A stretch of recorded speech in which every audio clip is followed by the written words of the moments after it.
Isa raw pong estero sa Makati na dating tambakan ng basura ay pinapasyalan ngayon dahil daw po sa beautiful transformation. Alamin nga natin ang ulat ni Radyo Man Don Samuel Benvenida. Good morning, Don. Good morning Kuya Sadat. Good morning Ate Jane. Ito nga po ang dating baradong estero na tambak ng basura at puno ng mga informal settlers. Aba, ngayon ay isa ng malinis, maaliwalas at magandang parke dyan po yan sa Makati City.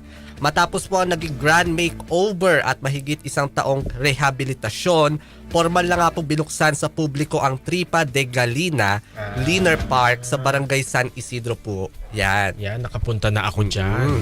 May habang 7 kilometro po ang Estero de Tripa na may sumasakop sa lungsod ng Maynila, Makati at Pasay.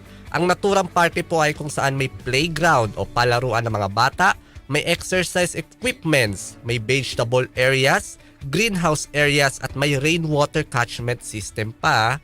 Malaki drama din daw ang feels din sa lugar dahil po sa landscaping design nito at maging yung mga puno. Bahagi ito ng flood control project ng MMDA na pinondohan daw po ng World Bank.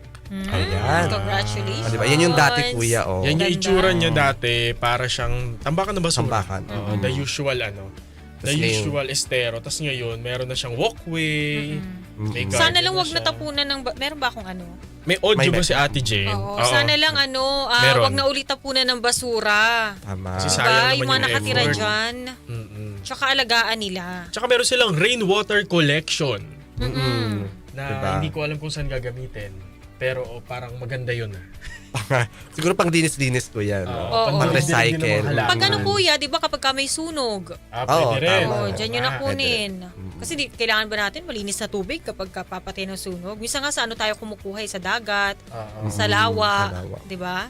Though yung ilog, yung mismong parang estero niya, black pa rin. Kasi syempre connected yan sa mga estero sa Metro Manila. Di ba?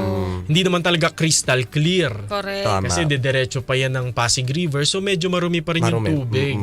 Pero ibig sabihin yung lakaran, Pero tingin mo kuya, may pag-asa na malinis pa yan? hindi ko alam. Parang hindi. Parang wala na, Wala no? talaga.